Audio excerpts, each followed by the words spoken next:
Recovering Queen, the Queen fan podcast where we talk about and play the songs we love. With Jay, Matt, and Ian.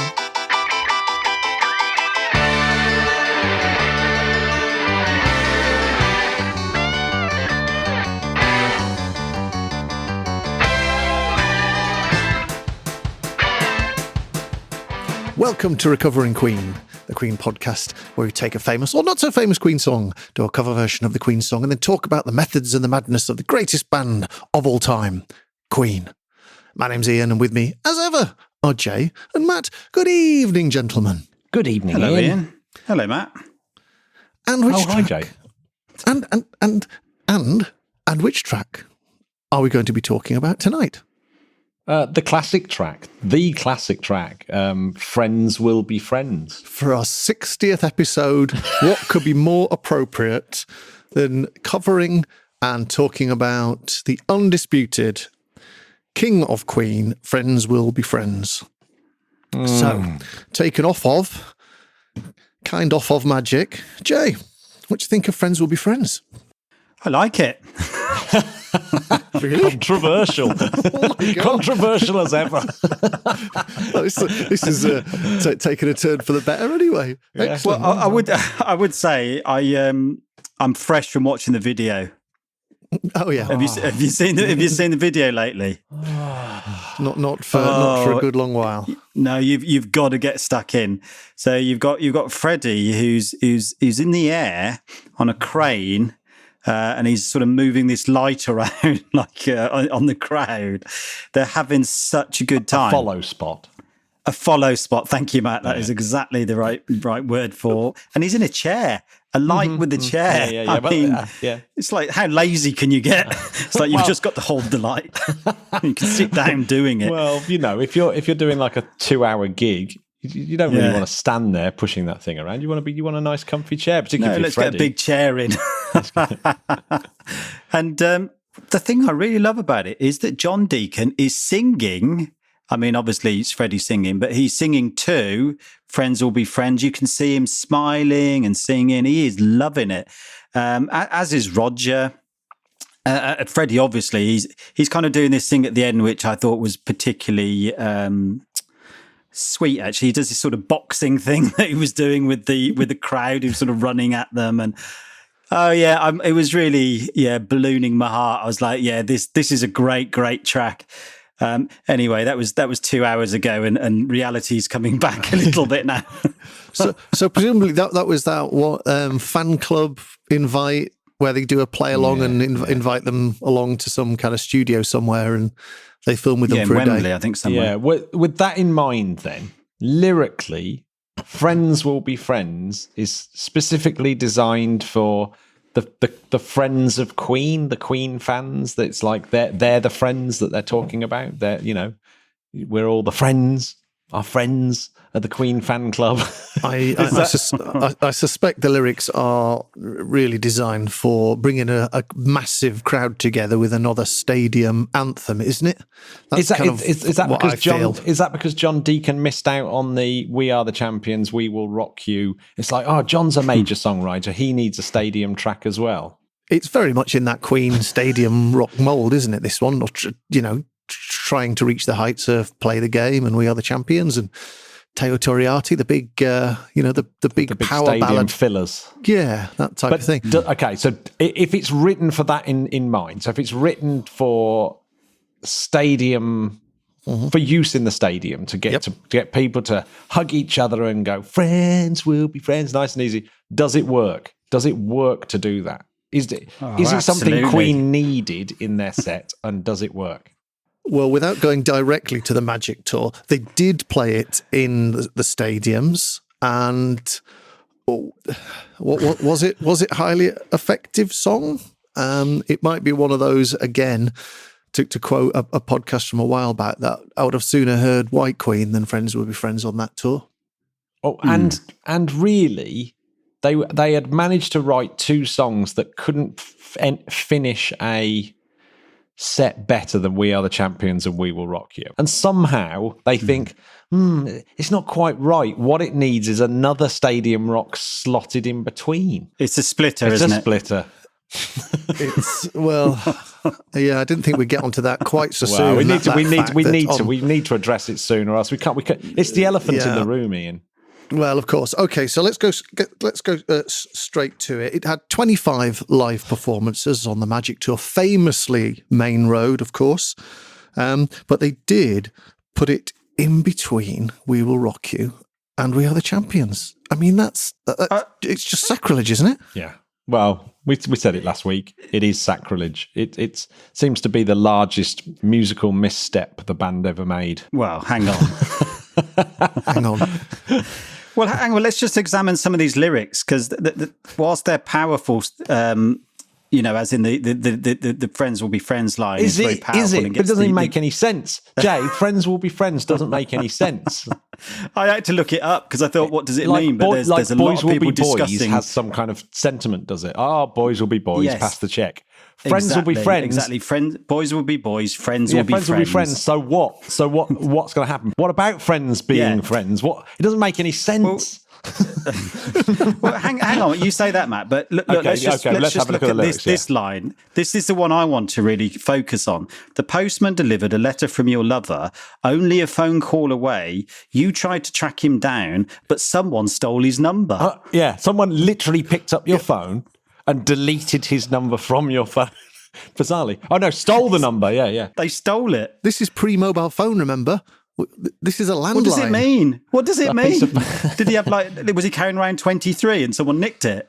I don't get it. The only way you could steal a number back in the day would be if the number had been written down somewhere and somebody stole the post-it note or something. But even that doesn't really make sense. Or you literally stole their house.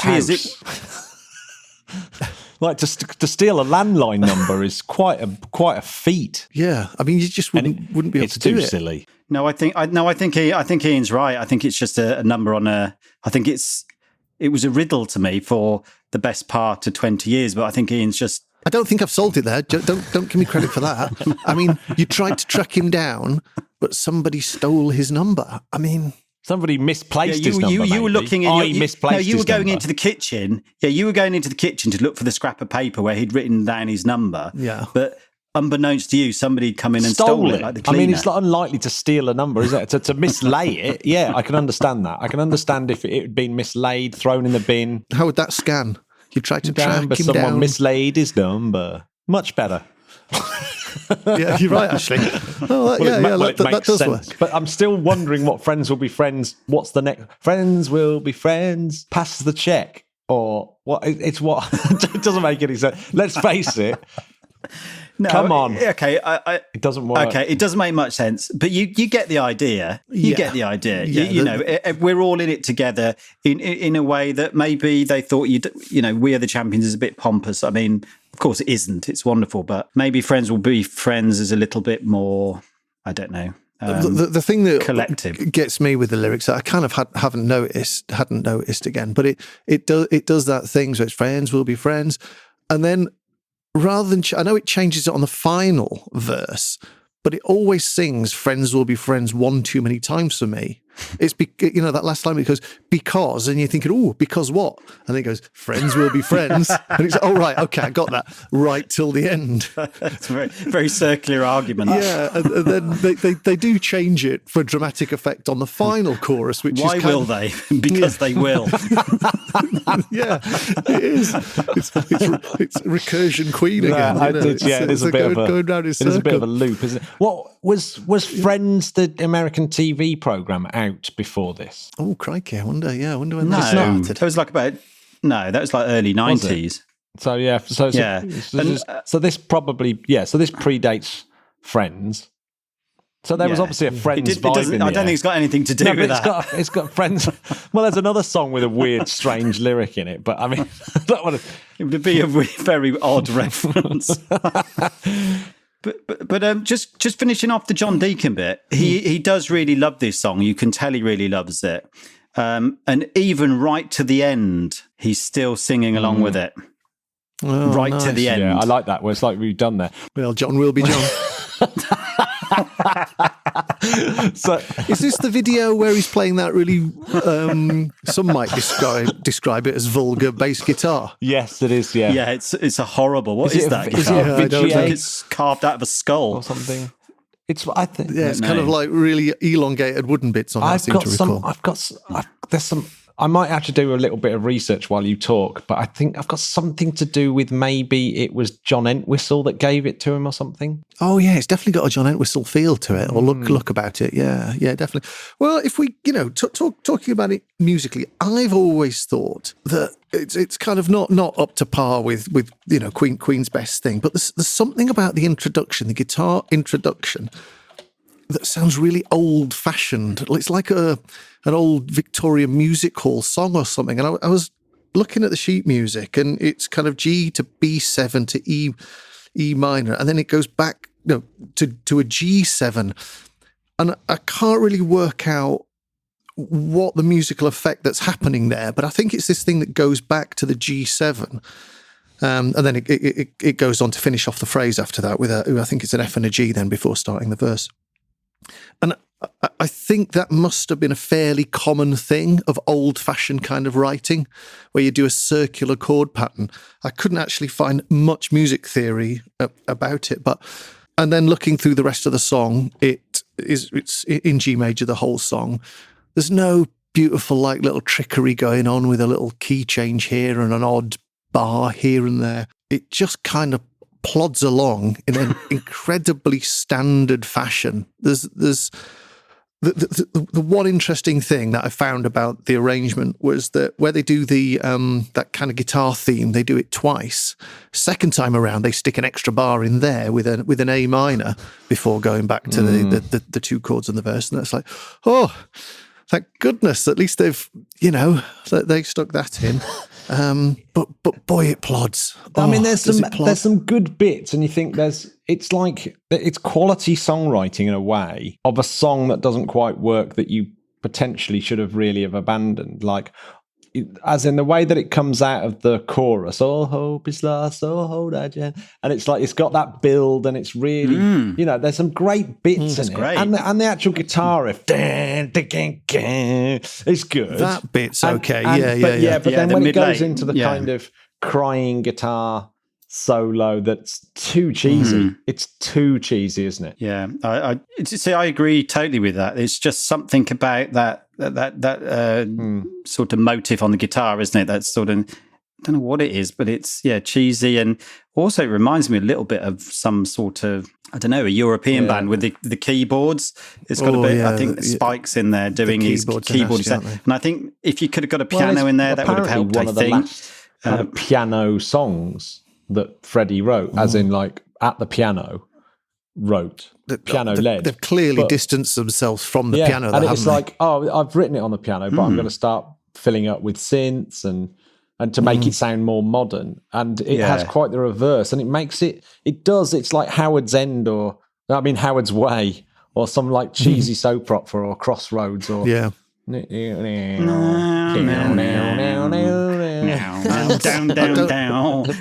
friends. I'm not sure Roger was particularly interested either. I know he's on the video having a laugh, but he was probably hammered. I would imagine, knowing what he said about appearing in other videos. But I mean, his round of drums on there couldn't be more boring. He's literally, I don't think he plays them. Looped it. I don't think he plays. I think they are. I think they are programmed as well. I don't even think it's played. All right. That would explain it, because he's definitely playing it on the video though, because it sort of drops out at the end, and you can hear sure he him can play the very simple drum part that his friends will be friends. But that slightly heavier middle 8 bit, which actually on the extended 12-inch version so there's even more to enjoy of Friends Will Be Friends. It actually starts, or kind of starts with that. It does the Friends Will Be Friends big chorus thing, and then goes to da da da, that guitar riff. But even that riff, the second half of the riff, is Brian reverting to type with his A and AD chords, isn't it? It's that kind of weird A suspension thing that he plays throughout his career. We pointed that out several times. There's nothing wrong with having a little signature riff that you pull in and out of things, and it's like your home, isn't it? It's almost like the home key of a song, your home riff that takes everyone back to the Queen's, recognised decoration of your little home. Well, obviously, you've probably determined that I'm not the biggest fan of this, and I thought, come on, that there's got to be something there, but I obviously just couldn't face doing it as normal, so I ended up doing a kind of electronic dance version of it, kind of funking up. Isn't it your favourite song at the moment, Jay? It is, without a shadow of a doubt, my favourite thing that Ian's ever done. And well, thank you very much. I'll take the compliment. But as I was doing it, I was thinking, "Oh my God, this is awful. This is absolutely terrible." And the more I did it, and I was making a proper effort. So I really thought, we're in for a penny in for a pound on this version, and I can only apologise, listeners. It is one of the worst things I've ever heard in my life, my version of Friends Will Be Friends. I apologise very Marmite. wholeheartedly. It's very Marmite. I strongly recommend you turn off before the end of the podcast. I wouldn't normally say that, but in this case, I can only apologise. I'm with Jay. I love it. I be honest, I've been playing it a couple of times a week, just like if ever I reach like a low ebb or something, or things aren't quite going my way, I'll stick it on, and then everything seems so much brighter. It's a good pop tune in there. There's and you've done it exceptionally well in that style, I think. But yeah, I can see where you're coming from. It's very different, but I do love it. I'll take the compliment. Thank you very much. Yes, I mean, it was an interesting one to produce as well, because that's completely against my style. So it was good to do some learning about how all that kind of stuff is put together, and getting all the compressors bouncing along, and that type of thing, and getting some getting away from the guitars for one. So it's nice education. Yeah. But really, the music of the song, I can't say I learned much of the internals of the just working it out. To me, the original is just far too pedestrian. They haven't spent enough time working on it. They didn't even do the really cheesy key change for the chorus either, which you'd think you might do, just to kind of liven it up a bit. I'm pretty convinced if they were still touring, they wouldn't put Friends Will Be Friends into the set anymore. I agree. I think it's 25 live performances. That was probably going to be it. That was going to be it, regardless of Freddie's health. Yeah, if they'd had a... But we'll never know that, though, will we? Because they stopped anyway. It's not like they'd stopped doing Lambert it and Queen before. No. So, I mean... No. Well, mind you, there's neither of the songwriters are there to defend it, are they? Yeah. I was going to say Freddie and John, isn't it? So... Yeah. I don't know, because when watching that video and the interaction between the band and the fans, it's so lovely, and you can just see they're having such a good time. And in a way, it's slightly different from the two big ones, because it's an answer and a call. So I don't know. I think they really enjoy playing it. I wonder if any of our listeners were actually at that, because I can only imagine the unparalleled joy that must have been to be in the room, being filming part of a Queen video. Presumably they must have spent hours just going through it again and again and again, and the guys just joking and laughing with them. It'd be great to hear some little anecdotes about that. And their singing actually gets onto the video itself, doesn't it? They're all sort of singing at the end, and it's all sort of seems to be very impromptu. I read about one. I think it might have been because it's kind of a callback to the We Are the Champions video, isn't it? They did a very much the similar thing then, and I believe they did a little short gig afterwards for the fans, just like a few numbers. So I wonder if that happened at Friends Will Be Friends as well. Again, one can only imagine the genius of it. Yeah, how ace that would have been. Cool. Yeah, I'm still rattling around my head. Friends will be friends. I'm sure it means something. I'm sure there's a phrase. Friends will be friends. I mean, it kind of does mean something. Oh, friends will be friends. Well, what have they done? What have they done now? Yeah, there's no double meaning there. There's no depth to the lyric. It's just like, well, you can rely on your friends, because the verse is about the tough times, and then the chorus is about that. Look, we can rely on your friends, because friends will be friends. Isn't it saying that some friends who call themselves friends won't be friends because they're not really friends, but for actual real friends will be friends? I think, Yeah. Not profound though, is it? Well, that does bring us to the important part of the scores. I should probably go on last. these I don't. doors. So, in the whole of the Queen catalogue, Jay, what would you like to give? Friends will be friends.